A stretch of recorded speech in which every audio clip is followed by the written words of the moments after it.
Hey everybody, good morning. Welcome back to Reaper Pro Tips with me, your host Anne, and disembodied hands Justin and Quindy, and I guess maybe John, but probably not, just because he's busy.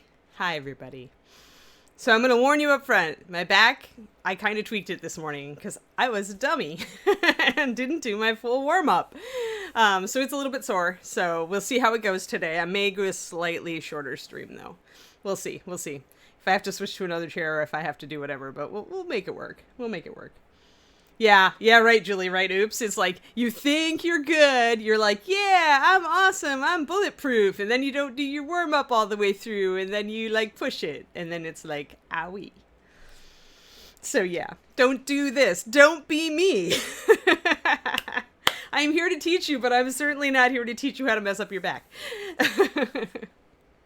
Although, gosh knows we're all prone to it, right? As mini painters and gamers. Totally prone to the lower spinal issues. Yeah, you know, when I have only myself to blame, Kurtiko. So, you know, I'm sorry too. I'm sorry I was dummy. But yes, we've got this wyvern. It's a perfectly good wyvern. Perfectly serviceable. Needs some scale work though. Very blah on the tail here. Very, very blah, except for the purple. The purple's awesome. But the rest of it is not. So yes, hello everybody, welcome, good morning. So yeah, we'll see how long I go today. I mean, if the back really starts acting up, I'll call it, but right now it's grumpy at me. Grumpy's okay. The wyvern looks grumpy too, so we are at least painting a thematic model today. Let's see here, I need my, say it with me, Asmodeus Red. If you guys haven't all run out and bought this awesome red, I don't know what's wrong with you. Obviously, you can only run out and buy Kraken ink purple if you, like, buy the fast palette, but there's no reason not to, because you get other good paints with it.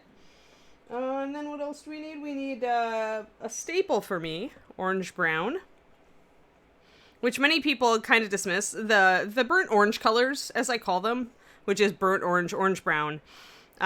These tend to be not great sellers because people don't understand how useful they are, but they are amazing for highlighting like dark leather and dark browns in general. So when you're doing russet brown, this is why this is the highlight of that triad, because it's so good at it. It makes this really warm, awesome leather color when you start with russet and highlight up with this. Yeah, burnt oranges can work. I like a little bit more ochre-y for mine, but it depends on the dog breed, right? So, and then our final highlight is Syrian Sand, also a Pathfinder color. Honestly, if I had to pick two Pathfinder colors to be on a desert island with, it would probably be Asmodeus Red and Syrian Sand. Just because I find them to be some of the most useful colors in all of Pathfinder. Which is why you see me use them all the time. Yeah, you're right. This would be a very good Corgi Mini color with that orange they've got. Or Shiba Inu. Be a good Shiba color if it's a red Shiba. A Doge color. All right, so yeah, let's do some scales today. I really want to he's going to be almost done once we get all these red scales highlighted, so I really want to work on that today. So let's mix up our colors. Boop-a-doo. So I got a really sexy mini yesterday. I had forgotten that David and I had ordered it. We both got one. It's the Morrigan. I think she's safe for work just barely. I don't know if I've got her. She's from a company called Journeyman Miniatures. So if you want to go look her up, she's the Norse goddess of death, essentially. Identified strongly with ravens and things like that. No, not Norse. Celtic, sorry. My apologies. They're so close. But she's pretty cool. She sits on a throne. She's really neat. And she's big. So, I'm excited. She's really got she's resin. So she's got some really tiny details, really fine stuff. Maybe I'll show her off on my personal stream on Thursday. Because there's some amazing detail on that model. Like, resin casters take note. So let's get our Wyvern. I kind of feel like taking Wyvern off the base, but I know that's fraught with peril, so we'll leave Wyvern, even though it's a gigantic base. There comes a time while I'm painting the mini, when the mini is getting close to done, where I just kind of get impatient with the base. Thanks, Bureaucratic. Bureaucratic Buckaroo. I have not seen your name before. Vakaroha with the Party of 6 raid. Hey, that's a perfect adventuring party. I mean, some people think 4 is pretty good too. I think 4 and 5 are pretty good adventuring party sizes, but 6 is you know, that optimal. You don't want to go past this, and you can, you know, get a lot of interesting dynamics with 6 people. Yeah. I like smaller parties myself, but I do acknowledge that it does give the party more limited options. It's just hard, like, it's more exhausting for the GM to, like, wrangle 6 people than 4. And you also tend to get more personality, you know, friction as well, depending on who people are. It depends on the game, like, if I want that, the game system, right? Like, sometimes if the game itself is about, like, more role-playing and friction, or it lends itself to that, then I can really like that in the group. But if it's a game where the group really needs to be tight-knit, then I shy away from it.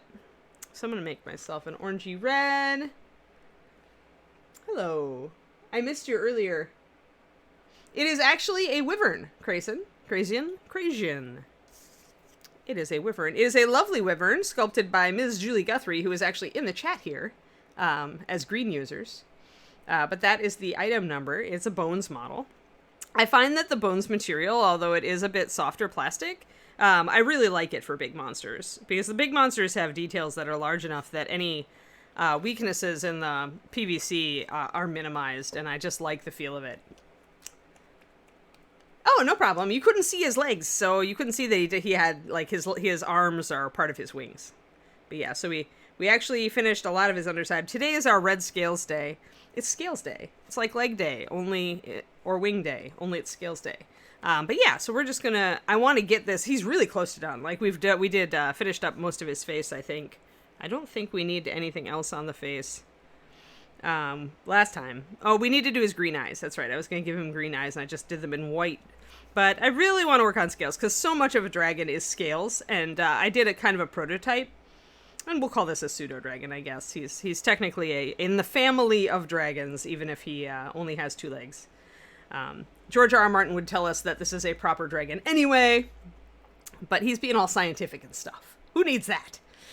Sorry, Germ. But yeah, so this is kind of my how I want the scales to look. I'm shading with Kraken ink, which is a very dark purple. Purple being a great color to shade red with. And I'm using more of a burnt kind of brick red, because Wyverns are supposed to be kind of a reddish brown, but I wanted to make him a little more exciting than that, so I used a more vibrant red. And then we're highlighting with a burnt orange, again, just as a nod to kind of the kind of the reddish brown coloration. And then I'm upping that with yellowy white. Yeah, this is inspired by a piece of artwork that I found online, actually, Buckaroo. I went looking for wyverns, and I found they called it a dragon, but it had the stripy wing pattern, and I decided I really liked that for the back of the wings.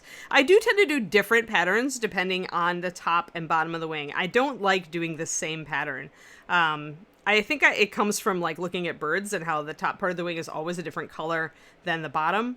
But I decided I wanted to do, like, a kind of a blend up on the bottom of the wing to make it look like it's being stretched thinner and there's light coming through it. And on this model, when he's sitting, you can't see a lot of the bottom of the wing anyway. So it was like, well, what do I want to do? Whereas when he's sitting here, you can see the back of the wing. So I wanted to put a lot of more tension on the back of the wings. Oh yeah, the High Seas Horror is where the Kraken ink is. And it's, as you can see, a beautiful purple. Here I've highlighted it up by adding in that off-white. It is lovely. Lovely, lovely, lovely.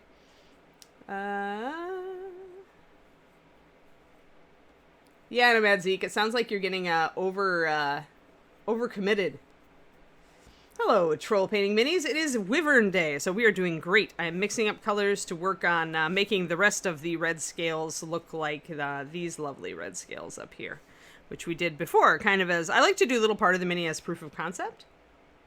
So I'll try out a color scheme or a highlighting scheme just to make sure that I like it on a small part of the mini. And then if I really like it, then we just go whole hog. So I'm going to mix up these colors, which would be the pure Kraken ink, which I'm going to thin down a lot because I want to use it as a shader and a liner. The Asmodeus. I think I put... No, that's just pure Asmodeus, just for touch-ups. So I'm going to keep that a little bit thicker. We'll go 2 to 1 on that one. So 1, 2. So essentially 4 drops of paint, 2 drops of water. This one I'm going to go a little bit... Kraken ink's a little more transparent, so 2 to 1 may actually give us a different consistency. And this is where kind of like learning your paint is a good idea, because colors that are a little more transparent just because of the pigments involved, and that happens in every line, are, you know, maybe at a 2 to 1 it's going to look a lot different than a 2 to 1 with Asmodeus, which is a very high coverage red. Yeah.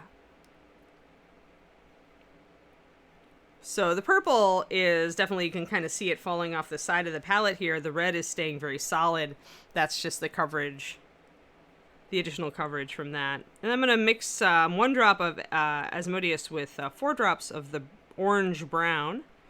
And I'm probably going to need to knock that a peg lighter, because although these are different colors, if you kind of close your eyes and squint, they're the same shade, which means they're the same level of light or dark. So it's not really going to work very well to use this one as a highlighter unless it is also a little bit lighter. So I'm going to add a little bit of this. Yeah, thanks. I wanted to make it more exciting, Wyvern. I didn't want to do them just drab and reddish brown like everybody seems to do them. Mostly because I'm not going to ever do like really big dragons on this stream, Troll, because they just take too darn long. Like, everybody gets super bored. We've done it before, and everybody got super bored. Because, you know, the problem with dragons is they're all scales. Like, they're all wings and scales. And once you show somebody how to do a wing and a scale section one way, like, you get diminishing returns from watching more of it. So, all right. And then we've got 4 drops of orange brown with a drop of the Osirian sand. Let's see. I'm probably going to need to push this really... Oh, I forgot to put my Osirian sand in there. 1 second. More highlights. There we go. 2 drops.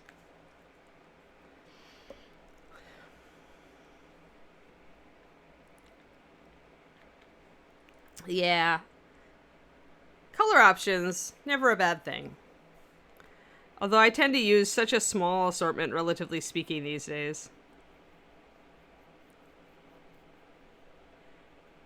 Alright, I think that's as light as I'm going to want to go. I don't want to get the scales too light, so I don't want to get them to the point where they're conflicting with the wings or confusing the eye. So I want to make sure that I'm keeping it mostly red with just a couple of orangey highlights.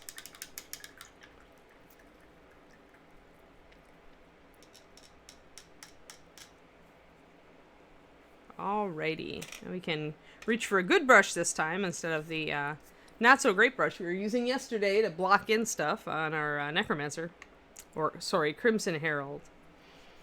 To use his real name, he gets uppity if you don't. So I hear. All right, so these guys are also thinned about 2 to 1. I'm probably gonna have to thin them a little bit more, but I'll try some brush strokes first and see. 2 to 1 is pretty much where I start, paint to water. And then with colors with a lot of white in them, which may include this orange one here, this lighter orange, then you usually want to drop it and add even more water, even up to maybe 1 to 1. And if you have a really light color, you want to go even more than that, like more water than paint. Because at least when you're using Master Series Pure White, to get it to layer nicely, it needs to be quite thin, and it stands up to that level of thinning, unlike some colors. Some bases are really not good at thinning, and some bases are, so different paint lines will differ in how nicely they thin for things like layering. So just like before, and now I'm testing this, I'm testing my consistency. This is not thin enough. I'm having some trouble with my orange essentially coming off of this really thin brush. And what that means is I've got my paint too thick. So I'm going to add 1 drop of water to my first highlight to tune it down. And it's pretty much how I work it up. I just add a drop of water, I test it, I add a drop of water, I test it until I dial it into where I want. And then I usually will make a note, at least when I was learning I often did, of where exactly it had ended up, right? Was it 4-3? Was it 1-1? Was it 2-1? And that's how you get a feel for how your paint should look and act when you're trying to do things like layering.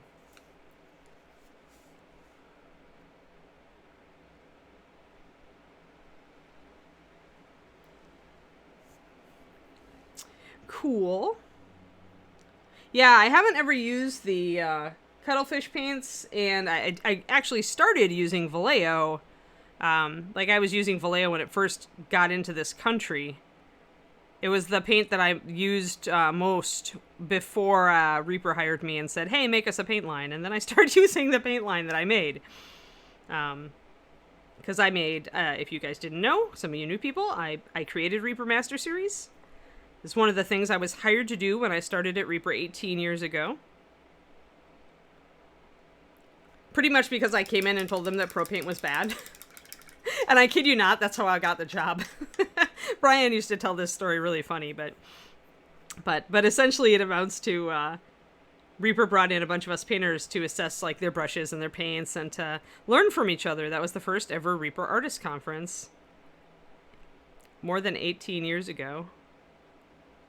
And I was invited kind of at the last minute because my friend Jennifer Haley was invited, and Ron asked her to recommend, you know, if she knew anybody else who would be good. And she said me, which is, I still owe Jen. I owe Jen for my entire job for the last 18 years. But, yeah, so I came down to Texas and really enjoyed it. And, but I pretty much did tell Ed and Ron that they were kind of bad. They weren't, and then I outlined for them exactly why they were not as good as Vallejo. And that and my teaching ability pretty much got me a job. At the end of the weekend, they asked me what it would take for me to move to Texas. And I was like, a job offer, because I was kind of at loose ends, so it was actually a great time in my life to get that kind of offer. I had just moved back from the East Coast. I was trying to figure out my next move anyway, so it was perfect.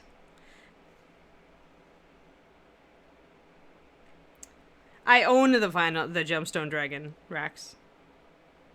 And if you want to see what I do with a Clear Mini, you should go and look at the Water Weird. Maybe Quindy can get a link. I did, before I left Texas for the West Coast, because apparently, as you can tell, I've moved several times across the country in my life. I did the Water Weird. I don't know that, I don't think I would do the entire Gemstone Dragon on stream if I do decide to do it. I ordered it more for me to play around with. Because, again, it's a bigger dragon, it takes a long time. We actually started painting it just regularly, and I kind of stopped just because it, like I said, it takes a lot of time to do a dragon, and you'd end up doing the same sort of things over and over.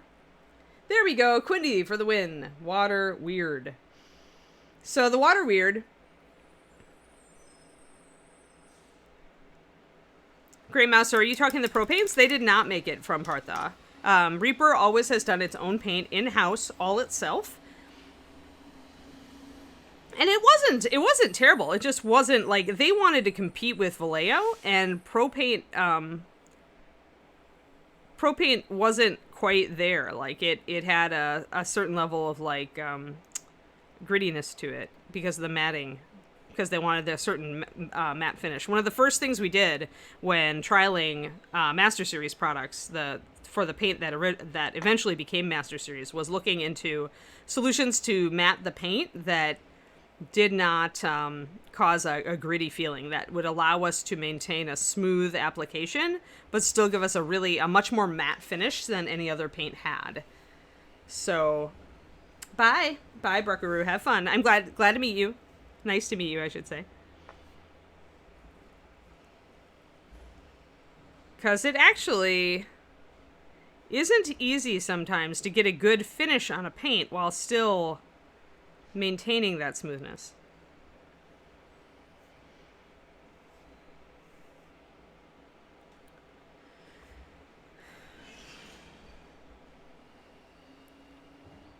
But yeah, the problem with the dragon is the techniques that I would use on the gemstone dragon would be very similar to the techniques I used on the water weird. It's really that, for me, is how to paint transparent plastics. The water weird, I think, is my favorite transparent. I wanted to see the gemstone dragon in clear, and to have a version for myself just in case I finished the one I started on and decided to send it to Ron. There, so we're getting this first orange layer. You can see how it's bringing stuff up down here, but it's still not quite up at this level. Yeah, I used to use some Partha paint. Partha paint had a lot of the same characteristics that the Pro paint had. And for its time, those paints were adequate. Like, they were, remember, that's at the very beginning of the USA, at least, North American mini painting scene.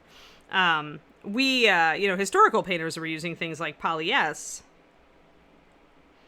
But we had the AD&D paints, which were very similar to the Partha paint. They may have been made by Partha, and the Partha paint line.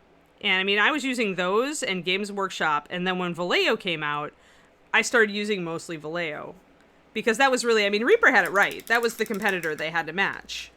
Because the technology was evolving. Actual paint companies, like actual art companies, were getting into miniature painting on hobby paint industry. So you had to up your game. Yeah, Poly S. Yep, there you go. Like Valendar says. Let me see here. I'm going to just refocus. Zoom in.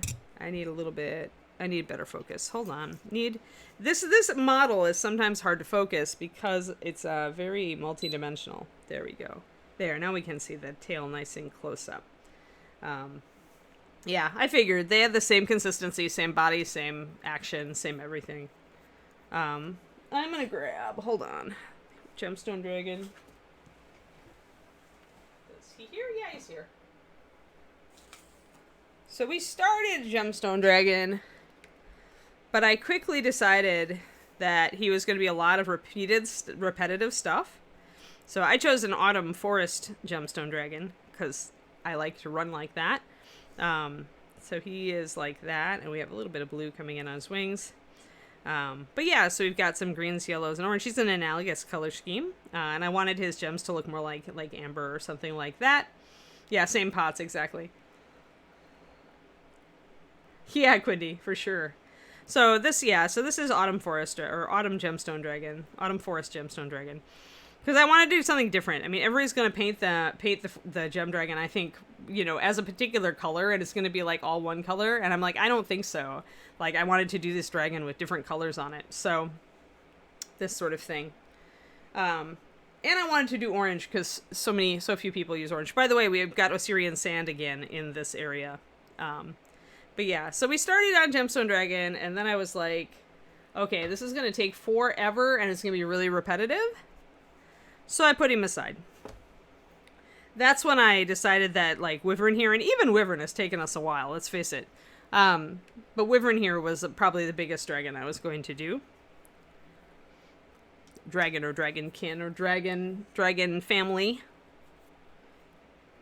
The other thing I said I might do is to take one of Maldrakar's heads and really go in depth on painting the head and eyes and face of the dragon. Because one could argue that's like the most fun part and also the most detailed. So we may do that. In which case I'll have you guys vote on which head. Like red, green, blue. I want to convert the model into Tiamat eventually. It does, I think, take a fair amount of conversion because you need to have all the heads be significantly different. So maybe we'll do some conversion and some painting. How does that sound to you guys? Does that sound interesting, or would you not be into that?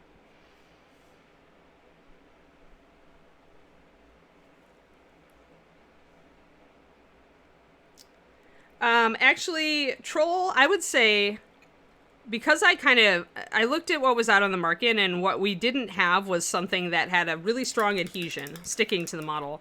And we didn't have a good glazing and layering paint. Like Vallejo, you had to throw so much water at it to get it to that consistency, and it used to drive me nuts.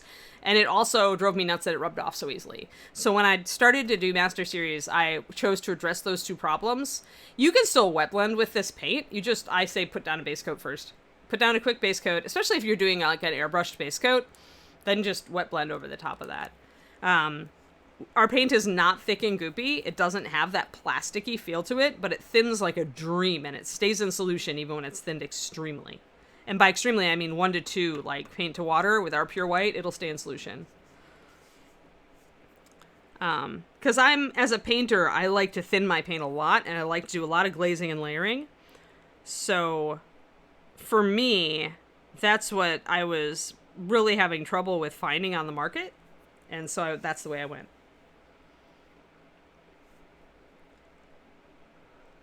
Oh, good. That's great, Valendar. I'm glad to hear that.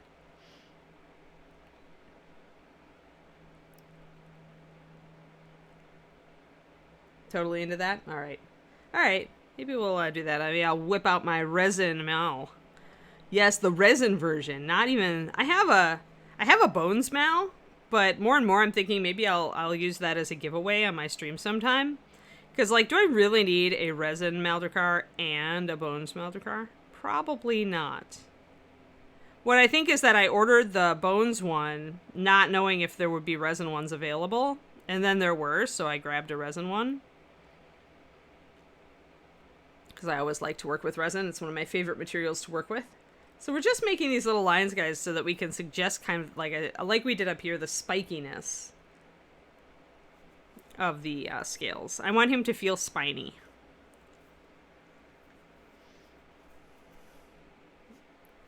I'm going to get up and actually stretch real quick, guys. Here, I'm going to give you wings to stare at. Be happy. There. Wyvern is going to say raw. I'm just going to stretch a little more frequently today since my back's a little off.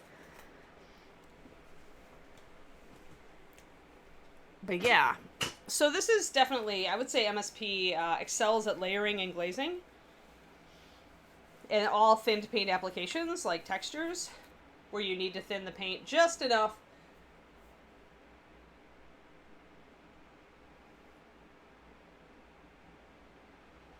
All right. Yeah, my back is a little bit stiff, so we'll keep going for a little longer. Like I said, I might call it early today, depending on how it is.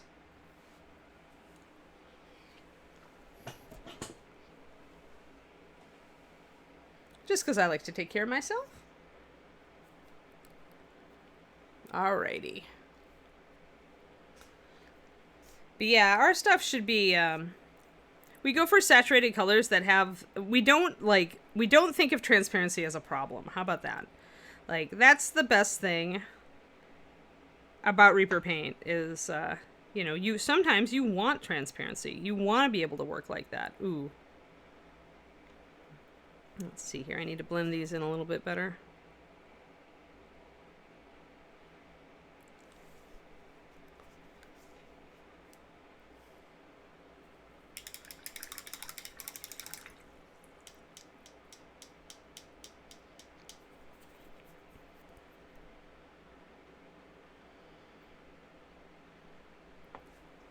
Yeah, you know what, guys? I think I'm going to go and get my other chair, because I think with my back being just not happy with me, that this chair is not a good choice.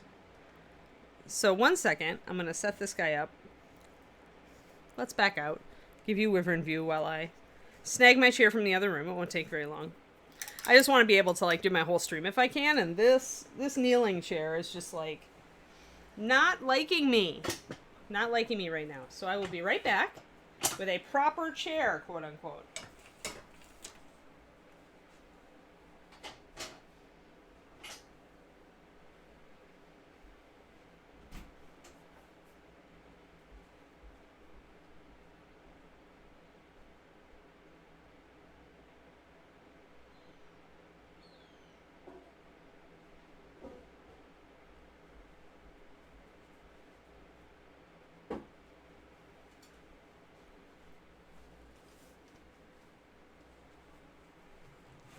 There we go.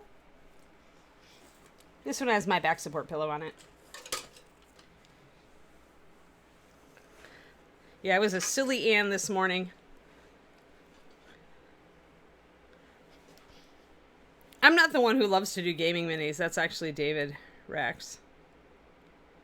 Although last time I was in a D&D game, all of us were like either Reaper employees who painted, or like teachers at ReaperCon, or me. So there were some very nicely painted character minis.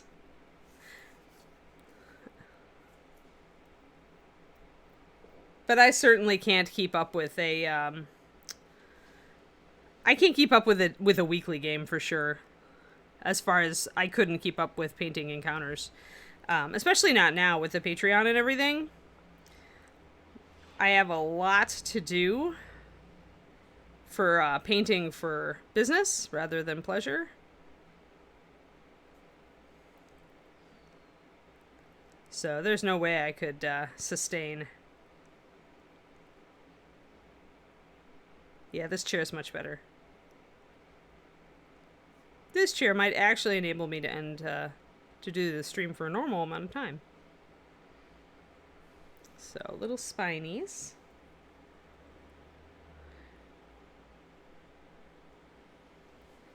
Yeah, I don't know. That line is a lot bigger for me, Valandar. I tend to really, really just kind of skimp on my tabletop minis.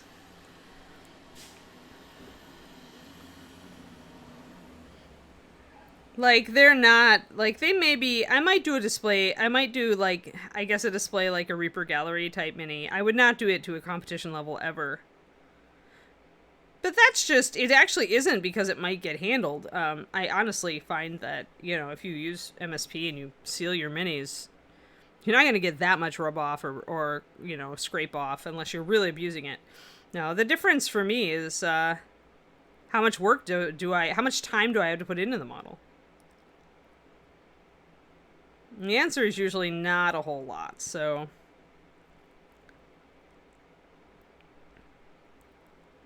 Because when I paint for fun for myself, I do big stuff, you know. That's what I would like to do.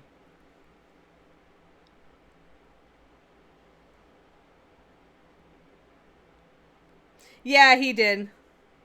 Yeah, it's pretty cool that the Dungeons and Doggies new project, the Isles, the Magical Isles setting.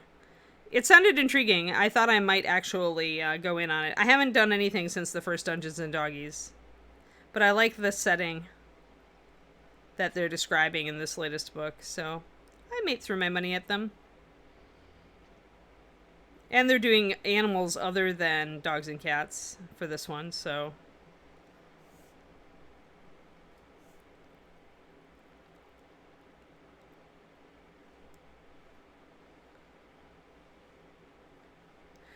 Yeah, weirdly, I think I'd be more in for the setting than the minis at this point on that one.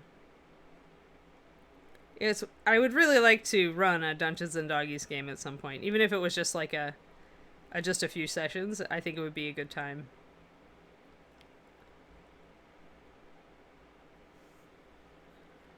All right, so first set of little spiky things. Yeah, yes, yeah, Julie, that makes sense. I know a lot of GMs who say that too. It's like they don't want their players to help painting the monsters because they just don't know. Unless the GM is planned so far ahead that they are throwing you all sorts of stuff that there's no way you could be fighting yet. You know, because they just need it down the road, and so they mix it up. But even then, yeah, it takes the element of surprise out a little bit.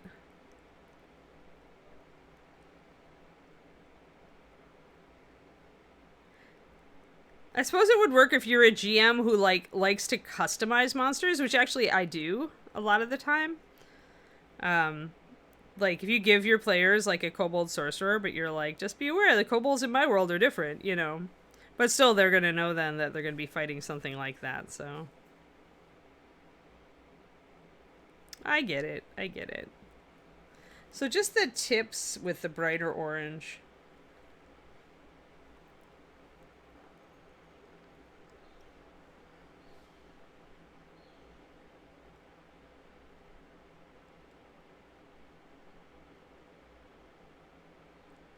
Yeah, exactly, Vandar. I think customizing monsters is the way to go. It keeps it fresh for experienced players. And D&D has so many options now for creating your own variants or whatever. You don't even have to kind of do it off the top of your head. You can use, you know, the examples and systems they've got in place. I need some Kraken ink in there.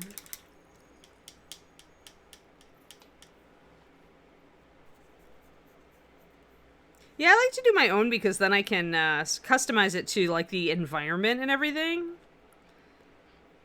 I do tend to like to use like maps and like general story arcs from existing campaigns.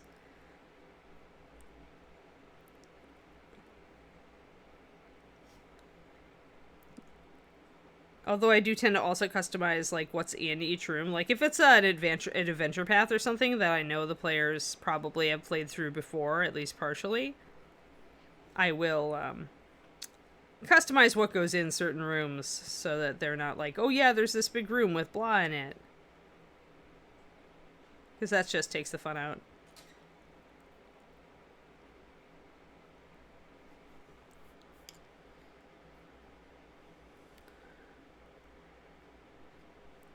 The Kickstarter for the like Dungeons and Doggies one, custom toys. It's a faraway sea. It's a bunch of magical islands, and there are figures for it that are not dogs and cats. They're other animals. Although I think there's also some... Maybe I'm wrong that there also are a couple of new dogs and kitties. There's at least one, I thought, of each.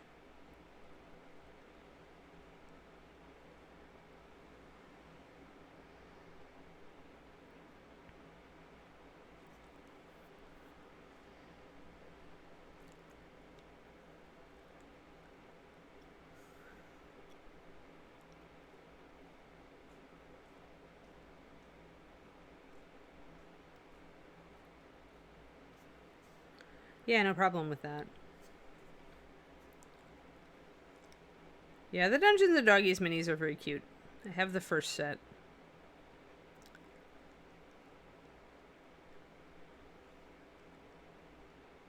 It's probably the only set of 28mm models that I've bought for myself, other than like the bone stuff, and the bone stuff I ordered is mostly bigger.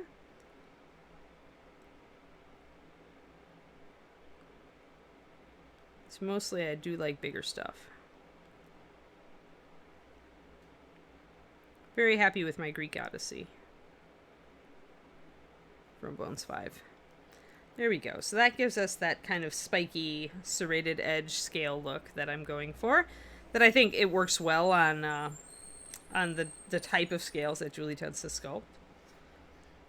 Because they look kind of jagged. They look like they would kind of prick you if you got too close.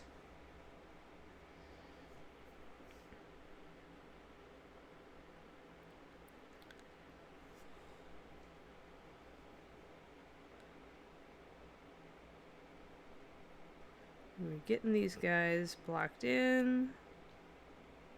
And how thin or thick you want the lines is up to you. If you make them very thin and make them fade in, they're going to be more, they're going to look more soft and less spiny.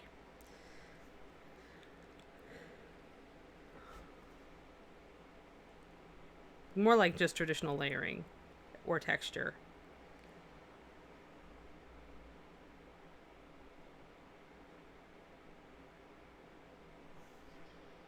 When you tip them with that light color, then they tend to pop out more. You get more of the texture. Ah, Troll. Yeah, Troll, this is the Reaper. Since this is the Reaper channel, we do Reaper minis on this show. I have my own channel, which is twitch.tv/paintingbig. I do once a week. I go over there and do stuff, but I like busts and things, like this Knoll I've been working on. She's really cool. So that's what I do on my own channel. I like big stuff, and I cannot lie. 75 and 120 and busts are my thing. It's what makes me happy. Thank you, Quindy.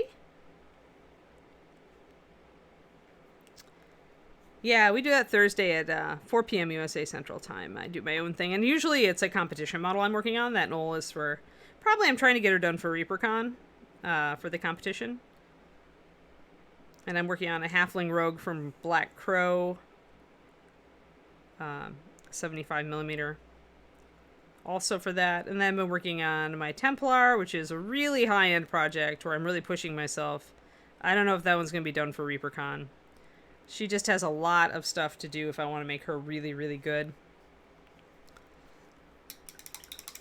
Isn't it? Yeah, it's a White Werewolf Tavern. They do 3D. They have a Patreon. And it was 3D printed for me by some nice person on Etsy. Because I don't have a resin printer myself.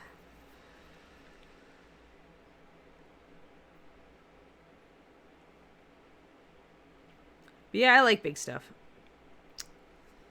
Definitely. I like the amount of texture and fine detail that you can get on a big model.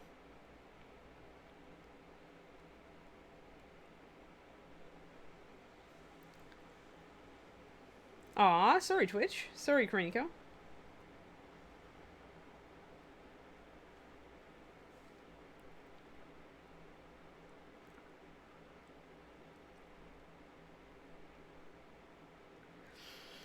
Yeah, I think contrast paint is actually pretty useful stuff.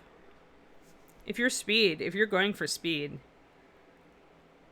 I can think of all sorts of uses for it.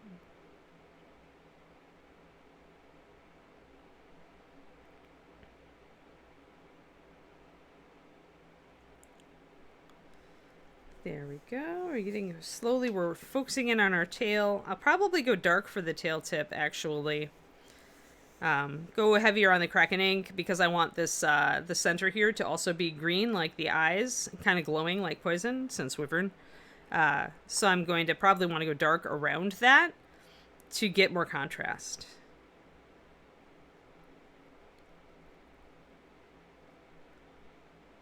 And the brush we're using today is my Da Vinci Maestro Series 10 size 1 Kolinsky Sable. To give me these nice thin lines. As you can tell, it's a long, narrow brush.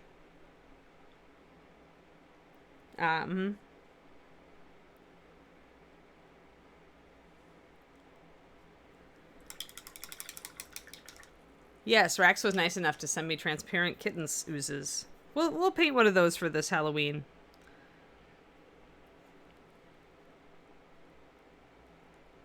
I'll do it on my channel.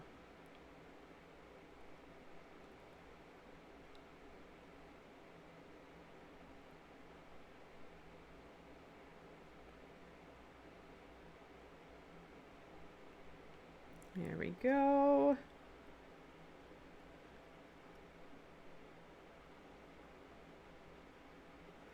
Yeah, it's so typical too.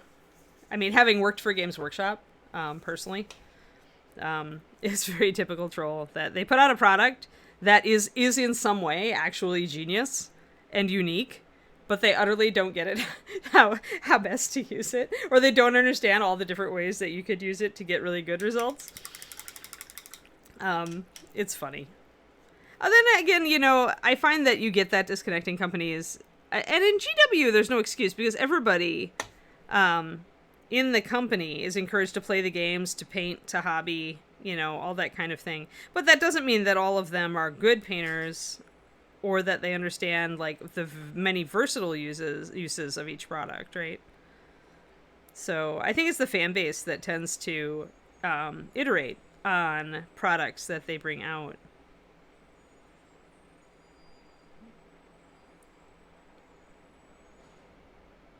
Certainly not a bad thing. It's just funny sometimes. Right, in the way GW didn't really plan, exactly. Yeah, exactly. You can. I think very similar things. I mean, it might take you a little bit more time with a paint because with the contrast stuff and with acrylic inks, you're usually dealing with a superfine pigment. It's going to give you a slightly different result. But you can get the same results more or less, like with paint and acrylic ink and superfine washes. I mean, Absolutely you can.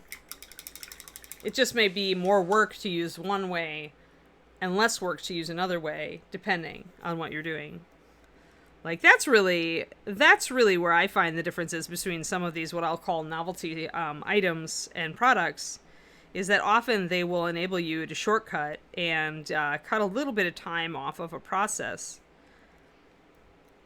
And they're very useful for that. Especially if it's a process like quick shading where, you know, you spend a lot of time, but it's pretty boring because it's near the front of the model and you want to get to the fun stuff of the model. So I'm just doing some shading to bring in, see how that purple brings out more depth and dimension, so everything isn't so flat. You're essentially painting in kind of that overlapping shadow under the plates like it did back here. And that gives you, again, a little bit more contrast between the plates and makes them stand out better. Yeah, for sure, basement.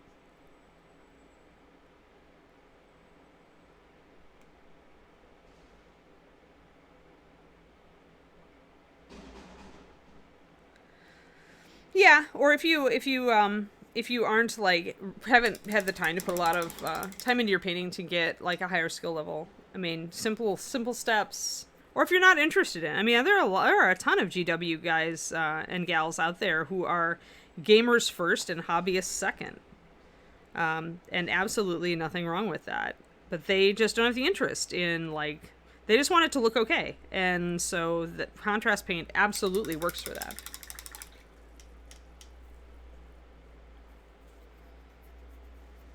You know, it's just those of us who are crazy into the hobby and into gaming as more of a secondary or equal thing, but who have the time or the interest to invest in becoming better painters so that we can really, really like the product of what we do, so that we're really proud of the armies that we put on the table or the monsters or the whatever.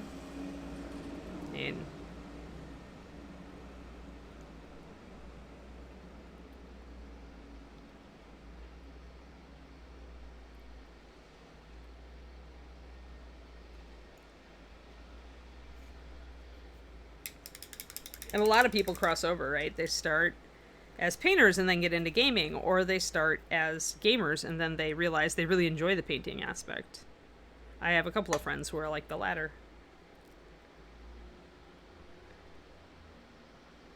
Right, Grey Mouser.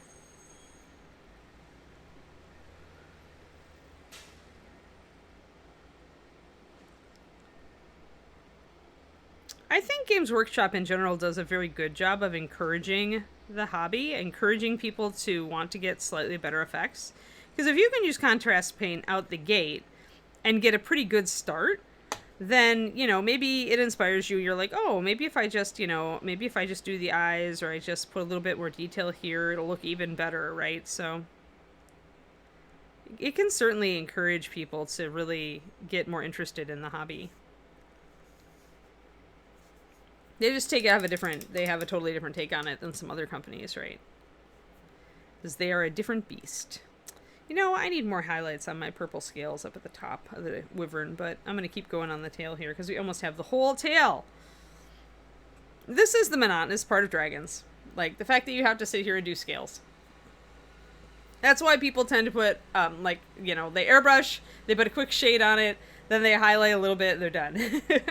It's why you don't see a lot of really big dragons and big projects from like top level painters, unless they've been commissioned to do it and they bring it to a competition. But it's because it takes so long to do a really high level job on a dragon that's immense with all these scales.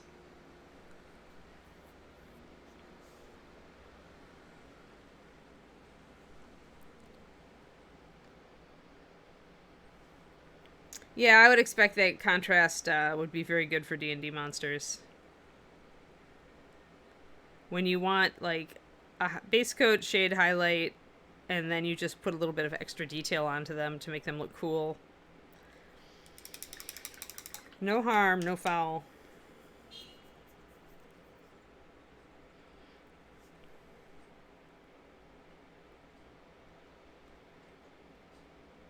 And if your players have the temerity to complain that the quality of your paint jobs isn't as good as they would expect, then you can always tell them to go paint the models themselves then.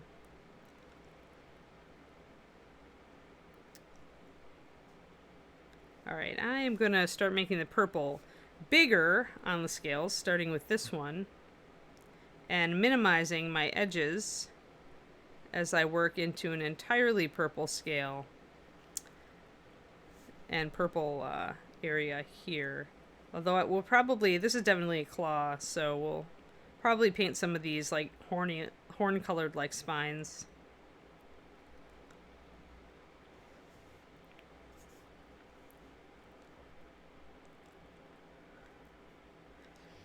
Thank you, Trash. Yes, I was going to wait, but I can promote my Patreon since you've mentioned it. I have a Patreon. It's pretty cool. It's got a lot of content on it because I've been doing it for over 2 years now. So it's got 2.5 years of videos, PDFs, and general silliness on it. Some of it is free. If you like this stream, take a look at it. It's my lessons on there are a lot more focused than we can do on stream, obviously, because we're chatting with each other while we paint over here. But yeah. If you have not and you are interested in MSP Paint, you can go and check out a free video on Reaper's YouTube called Thinning MSP Paint, which was the class that I did for the last ReaperCon. It's up there for free forever.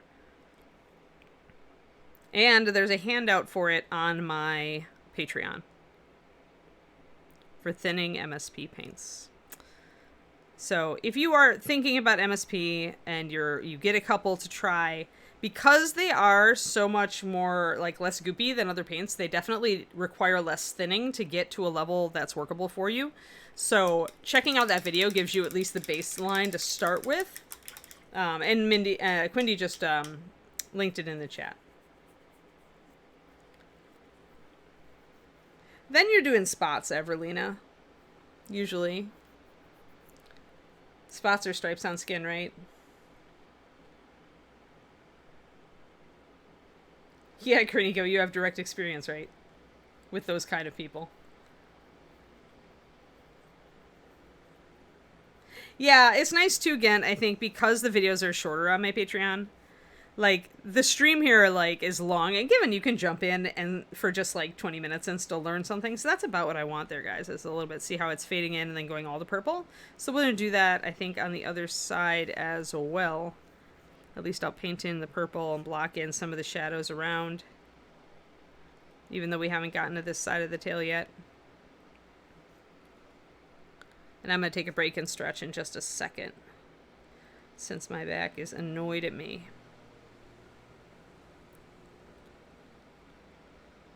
Probably need to put a heat pack on it, and a cool pack.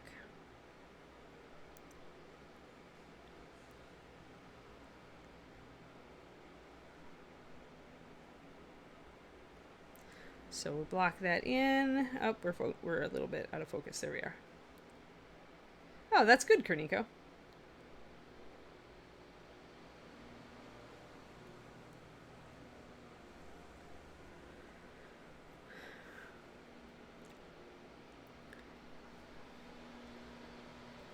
But yeah, even though MSP does vary a little bit, as does almost every paint line, depending on the pigment, as far as opacity and coverage, it's still, there are definitely baselines that you can follow to make it easier.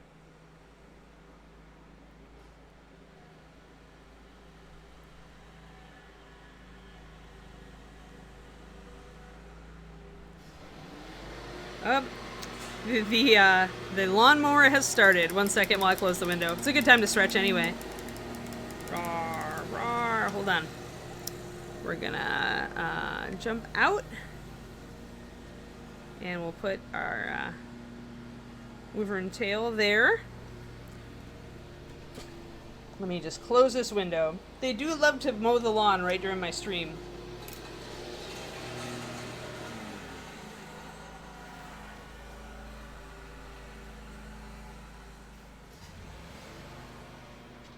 There we go. And now the room smells like mint because I have a mint plant right by my window.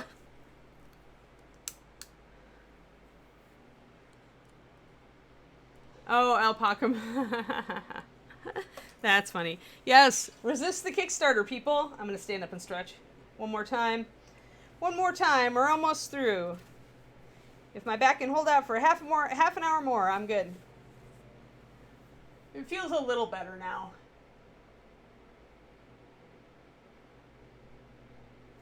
Let me go down and do my floor exercises as well.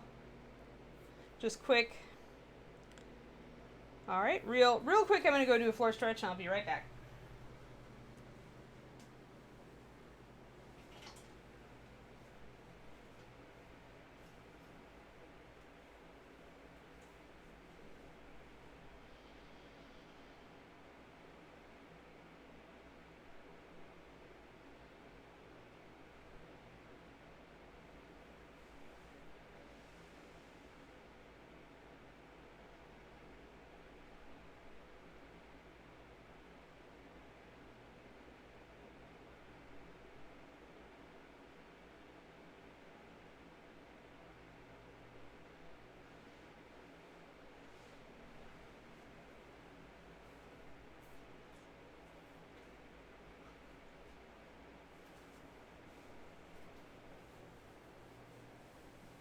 Alrighty.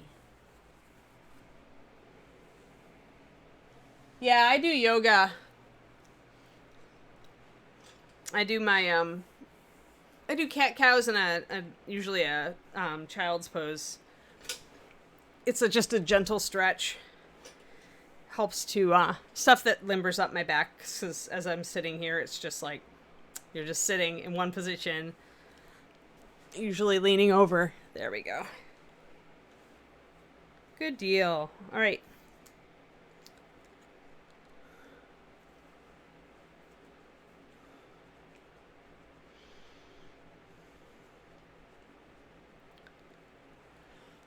Okay. You guys have all become alpaca fans because of Luca. All right, cool. Well, let's get just a little bit of orange on the rest of this tail. Then I want to work on the leg a little bit. So I'm going to go a little less with my orange. Let me get a slightly better tip on my brush. I went and made it a shovel tip, and I needed it to be a fine tip.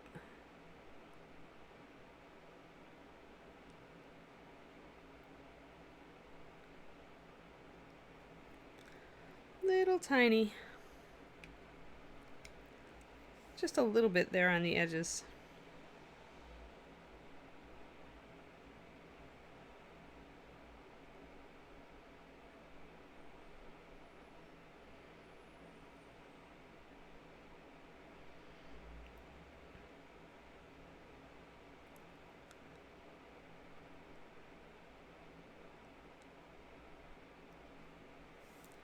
There we go. Little tiny, just like little embers at the edges of those scales. Oh, Guild Wars 2, yeah.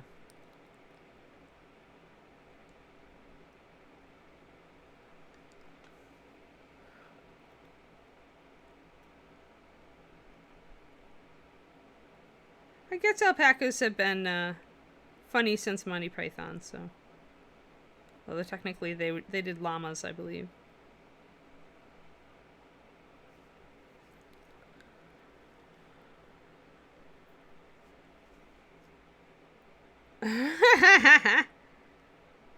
That's terribly cute, Kiriniko.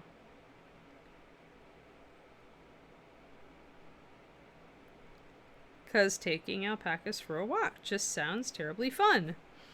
That is very funny.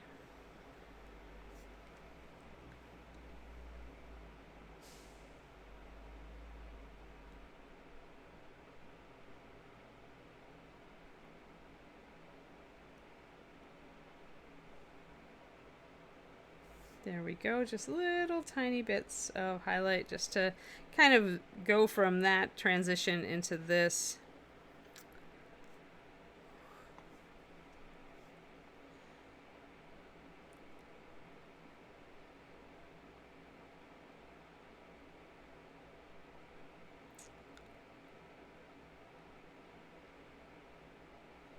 And then just a tiny bit more orange here, just because I want to still bring out some areas before I transition over to the purple. And I kept a little bit of red down here.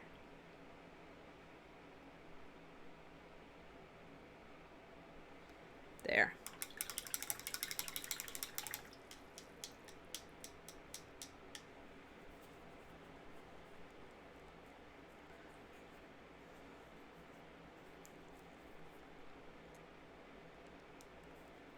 Yeah, I don't know. You could do whatever you want with monsters, really. Your monster ecology is your own. Okay, I'm gonna go for some brown here.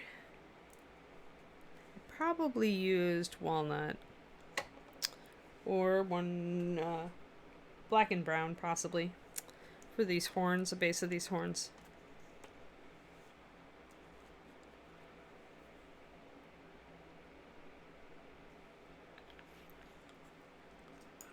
And I probably need my Osirian sand, a separate puddle of it mixed up, because it's how we highlight our horns.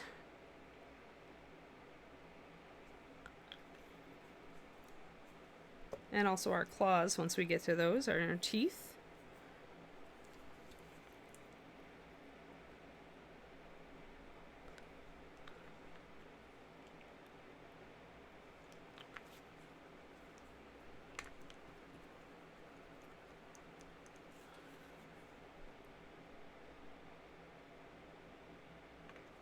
Alrighty.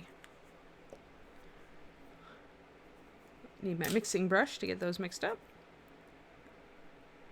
So black and brown is a very dark chocolate. Very, very dark chocolate. 85% dark chocolate color. I use that or its cousin walnut brown usually to block in kind of just around the horns before I start to lighten them up. If I'm going to go with a brown or cream color. Or even if I'm going grayish.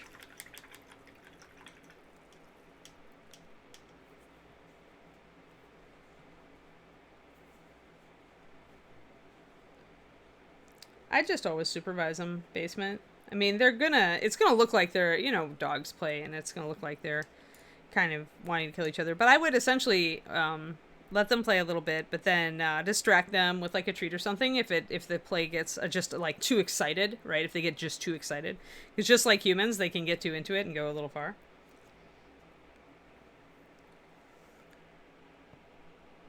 Because yeah, you don't want to coddle the pup, but you also, dogs can get very excited, especially if your older boxer hasn't had a friend for a little while.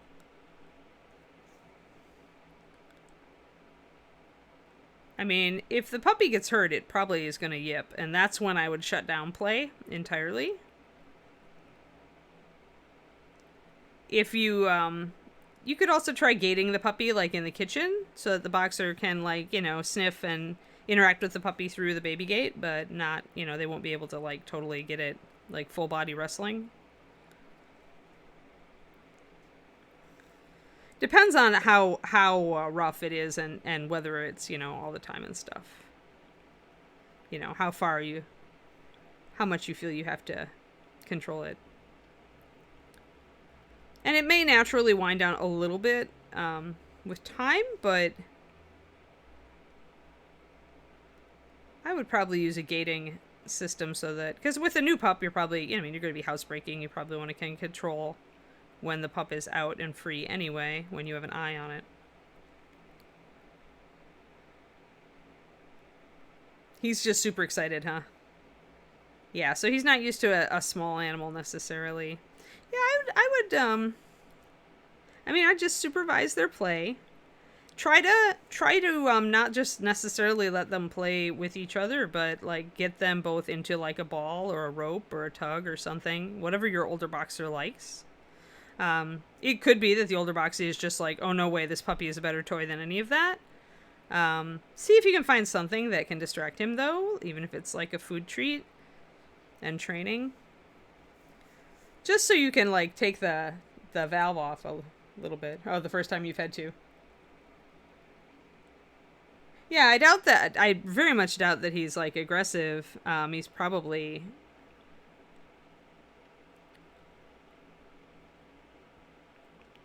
doesn't know his own strength. But yeah, it depends. Like, if his tail is up and not wagging, or only wagging a little, then it can be like, he's not sure what to do.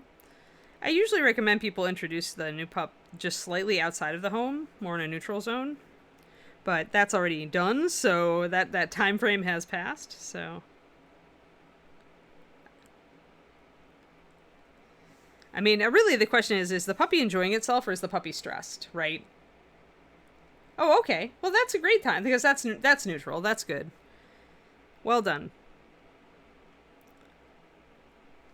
So has your breeder, since your breeder is a boxer owner, do they have any advice for you on this? Have you asked them?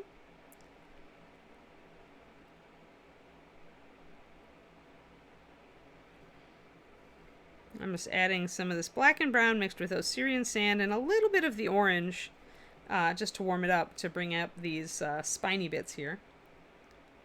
Yeah. Yeah, if the puppy stops having fun, that's when to separate them and give the puppy its own time. I do strongly recommend baby gates, just to kind of let the dogs be with each other, but not able to directly interact if you don't have time to watch them, because, we all have other stuff to do with our lives as well. And you don't always have time to supervise, but you want also to give the puppy some time in the home.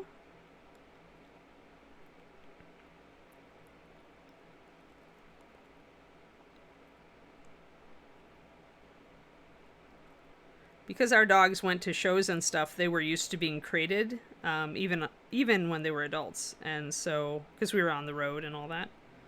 So that helped also, because we could have the adult dog be in its crate while the pup was out, and we could vice versa.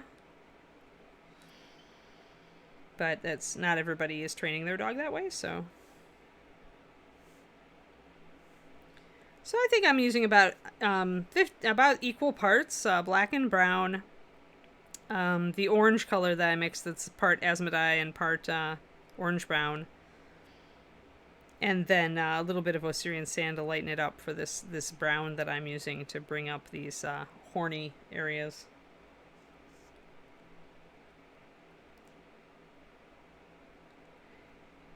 Yeah, MK. Separate nearby exercise pens, yep. Yeah, that way, I mean, they recommend that for cats too. That's what we did when I moved, when I was living with Katie during my divorce, and we had her cats and my cat, and they were not, like, loving it. We just gated off my living area and the main area, and that way they could see each other and watch each other, but they couldn't interact, and nobody could jump on anybody else.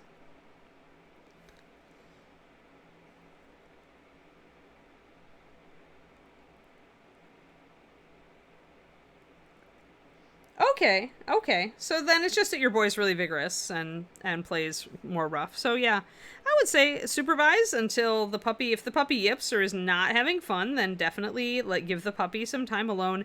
And don't just, put the puppy back in a crate or anything. Actually spend some time probably playing with them separately. Maybe take them outside if the male boxer is inside. Make sure that they end on a good note. Always make sure it ends on a good note. As the puppy gets bigger and better able to withstand vigorous play, I'm sure it'll be okay. You'll just have to work with them a little bit.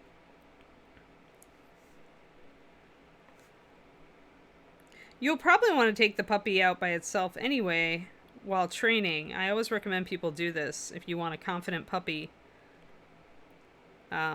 Especially if the puppy tends to take its cue from your older dog.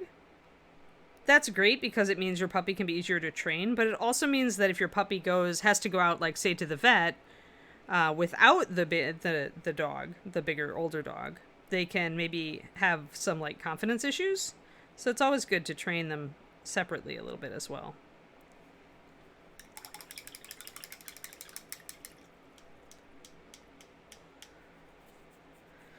Yeah, it's very tempting to sleep with the puppy and not crate the puppy. I am a I'm a bit of a hard ass. I've raised a number of shepherd puppies at this point, and some of them were real pains in the tuchus. So I am not the soft-hearted family member with the dogs. I am the authoritarian. I am the oh no you don't, and what do you think you're getting away with? I am definitely that part of the equation. I already told David that when we get a new puppy, he's the one who's probably going to be spoiling the puppy, and I'm the one who's going to be like asserting the ground rules with the puppy.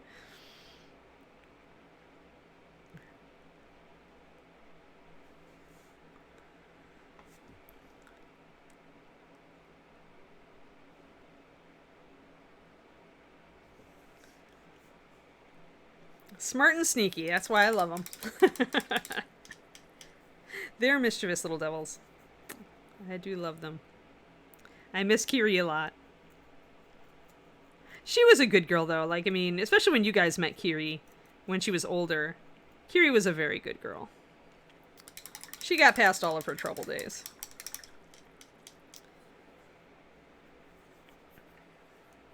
So we're just bringing out various parts. I think I might, if I'm doing a green kind of poison sac here, I'm thinking I might take the tip of this green as well. So I'm not going to do it quite the same. I'm not going to introduce the same browns. I'm going to kind of put together just a kind of an off-white tip so that I can put green over the top.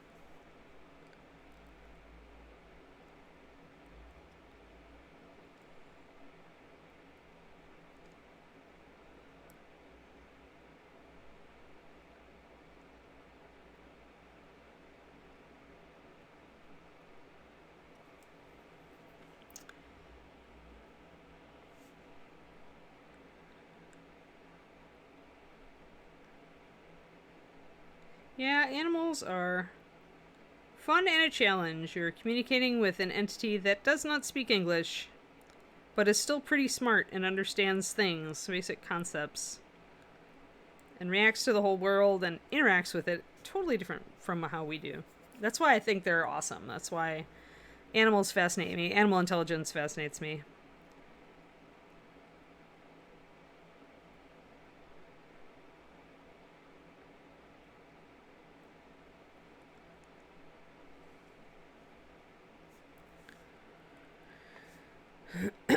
Let's see here. We are. Yeah, they're as smart as a toddler. Yep. I think it's with German Shepherds, it's like the brains are equivalent to a 4 or 5-year-old human when they're an adult, which is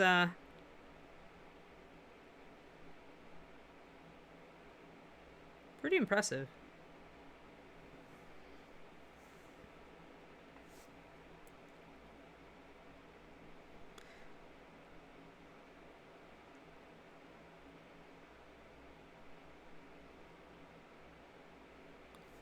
Let's see. So just the parts that I want to be horns, I'm doing a little extra highlighting on here, but I kind of eclipsed my earlier stage there, so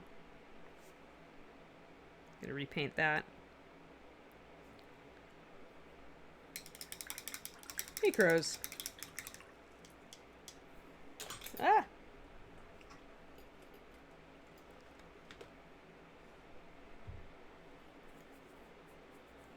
Yeah, MK, they're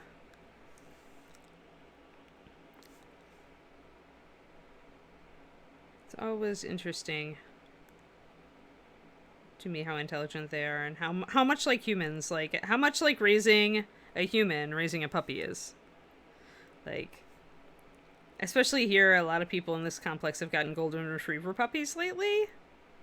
They're all so different in their personalities and their energy levels. And you can see the parenting difference sometimes. But each dog is such a unique individual. And but the amount of attention and training and teaching that they take is very similar to when I've watched my friends raise their children.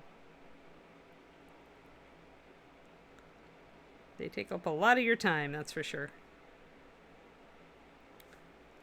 Kids are easier. Well, you can at least speak human to a kid, right? You can at least speak English or whatever your language of choice is to your child. Your dog has to learn that from ground zero, like your child, but they're not as predisposed to our human language.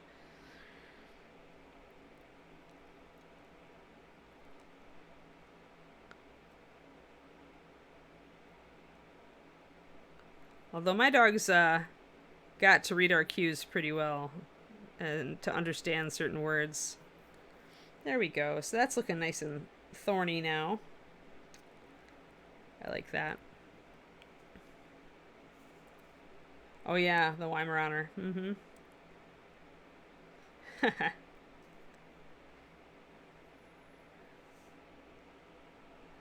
Yeah, you still go through like the teenage I don't care phase with dogs a lot of the time. You still go through you definitely go through the terrible twos and the, you know, those various times where they forget things and puberty, and it's like all of those things you can also encounter with a puppy. It's very funny. Alrighty, I think we've got these spines in order.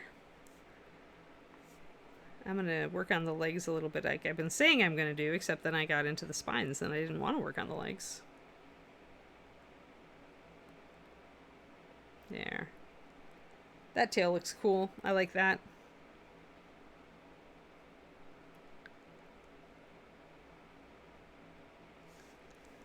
Neat, neat, neat. Okay, I'm going to back out and look at it. It will, of course, have some green. And I do want to put in... I'm kind of between the green and the purple. Like, there's no other big spots of green on here, and I'm afraid it's going to overbalance. So I may, at the last minute, decide to go purple instead.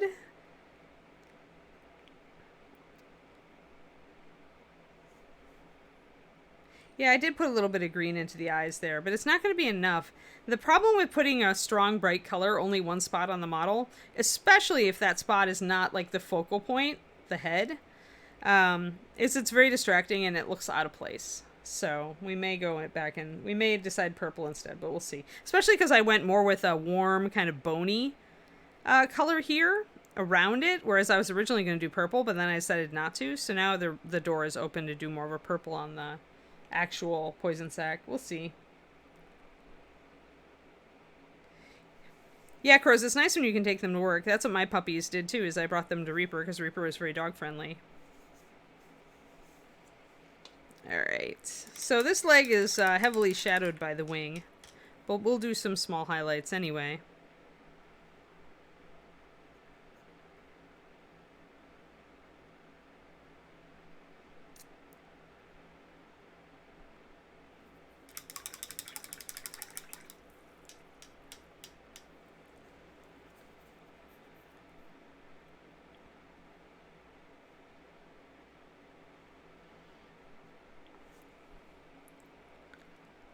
So here, I want to block in kind of muscles. And there's a lot of musculature that's sculpted on the model that I'll want to kind of pick out. There's also some scales coming down here that I didn't see before because I wasn't working on this section, so I'm going to actually do them in purple to remind myself that they are there.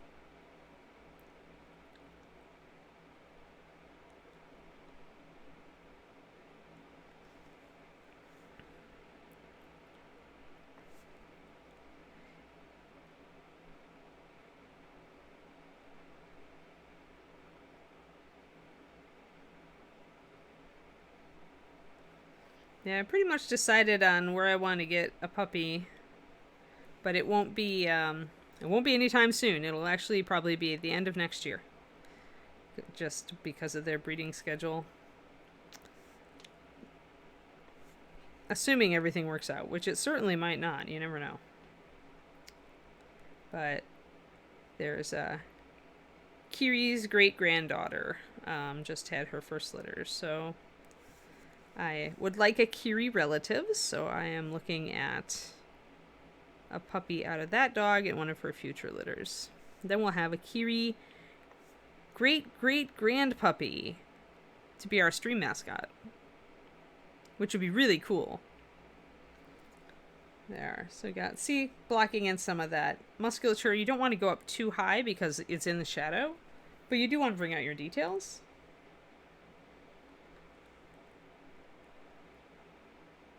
Emke, a yellow-green would be just the same problem. There is no other yellow-green on the model, and so it would somewhat be distracting. I could go with a bright yellow-orange, maybe. Maybe that would be a better answer.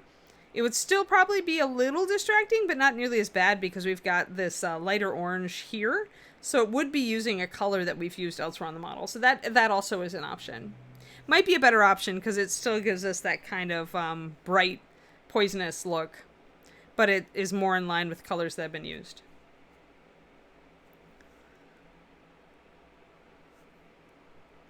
If the eyes of the wyvern were larger, I wouldn't worry about it as much because then I would have some green and it would be big enough to show up. Just blocking in some areas that the wing edges did not get as much love in the beginning. Okay, back to a leg.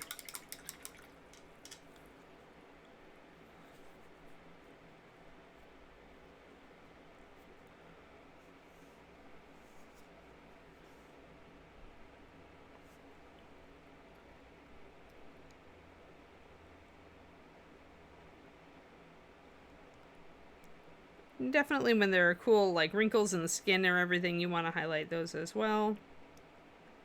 Like I said, if it gets a little bit too bright of a highlight, you can always knock it down with a little bit of the Erasmodius red. But you do want enough to see the various parts.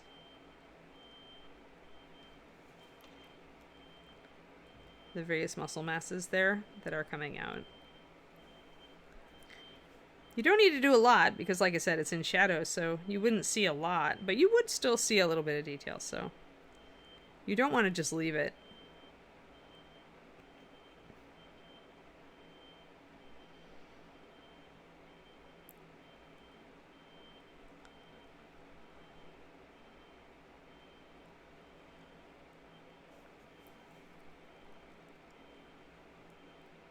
Yeah, I'll probably bring them up just like I did the horns up here.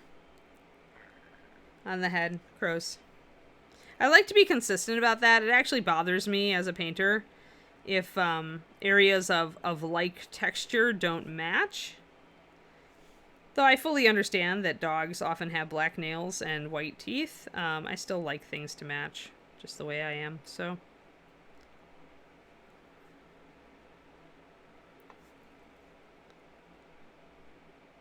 It also lets me repeat those colors around the model, even though they're neutrals.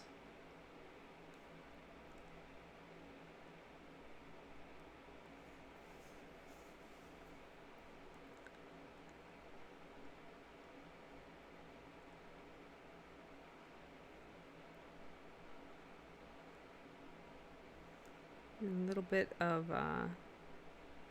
wrinkles back there on the leg.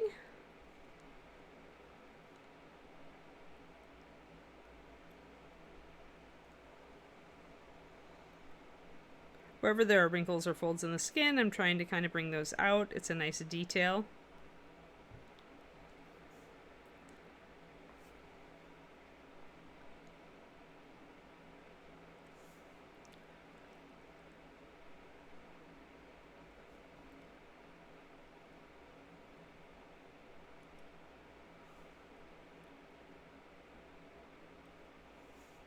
Okay. Yeah, that's good. It's getting there. So I'm not using my brightest orange here. I'm only using my darker orange. to bring up details.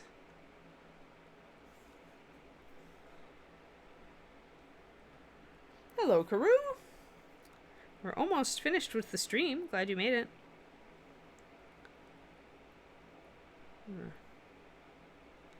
Just trying to get some highlights on this leg so I can kind of see how it all works together.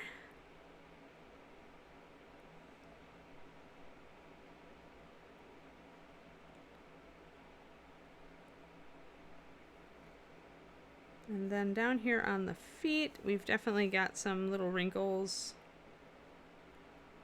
where the toes come out. Julie's very good with her anatomy on these monsters, so you will see like the line of the bone coming down. You will see like wrinkles in the skin where the foot would come out and stuff like that. So when you can, don't forget those details.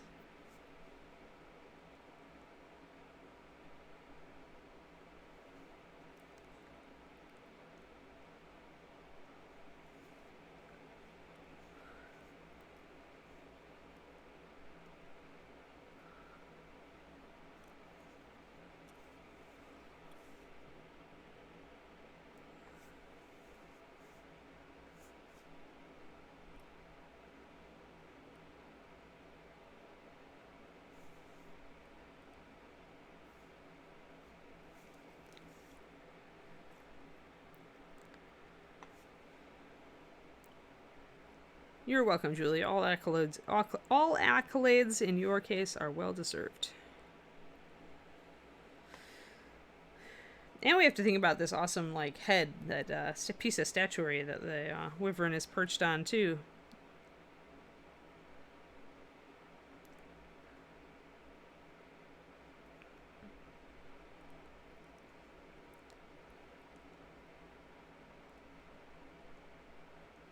You want to highlight the ridge of skin right around where the nail comes out as well.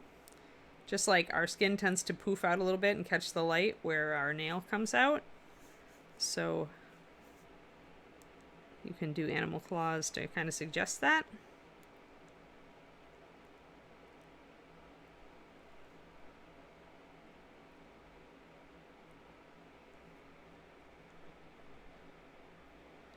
Yeah, Julie puts it's this a little bit of extra. There's her shoulder cloth and there's the head. So yes, there's a head. We have to paint the head.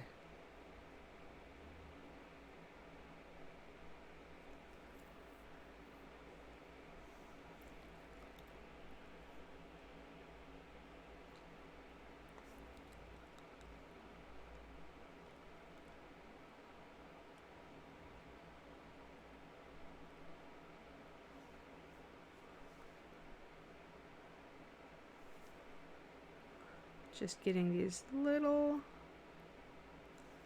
bits, little details. Even on just a leg, when you get those little details brought out, it's just nice to see. And then on the underside of the leg here, I'm going to add in some purple for a shadow.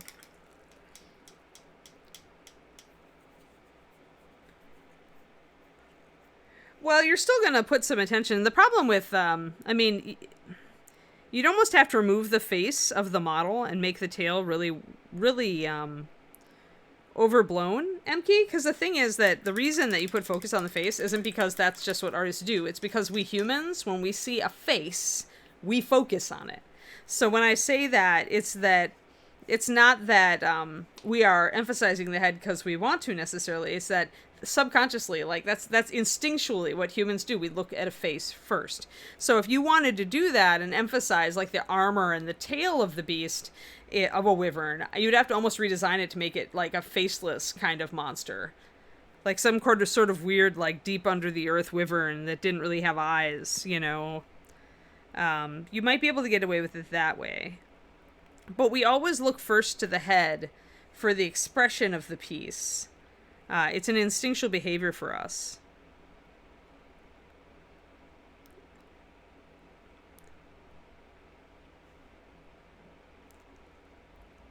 They've done studies on this as far as where humans look.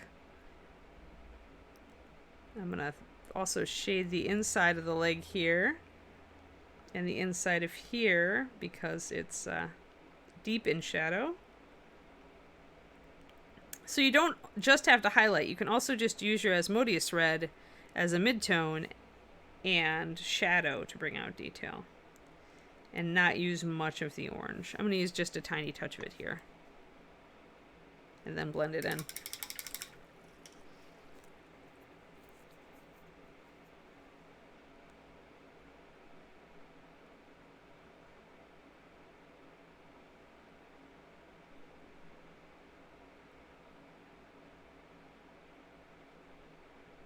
There we go. Blended in that little bit of the inner leg. Just enough highlight to make it interesting.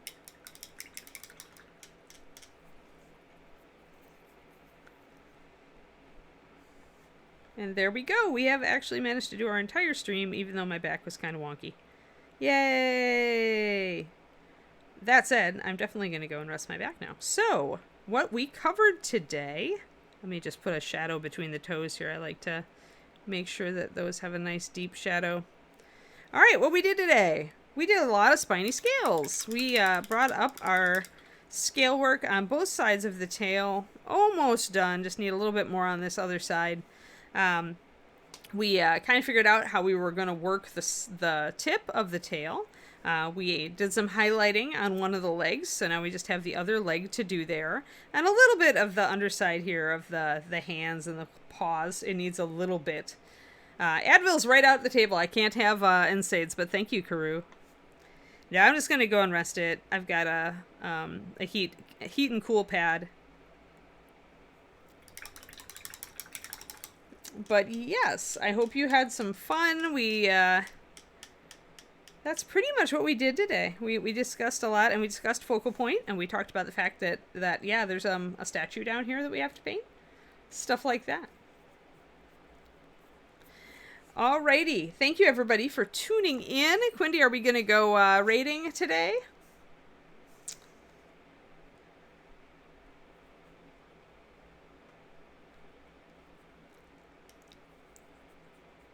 Got it. All right, everybody. Thank you so much. Go over and say hello to Lack of Time. I totally empathize with that name.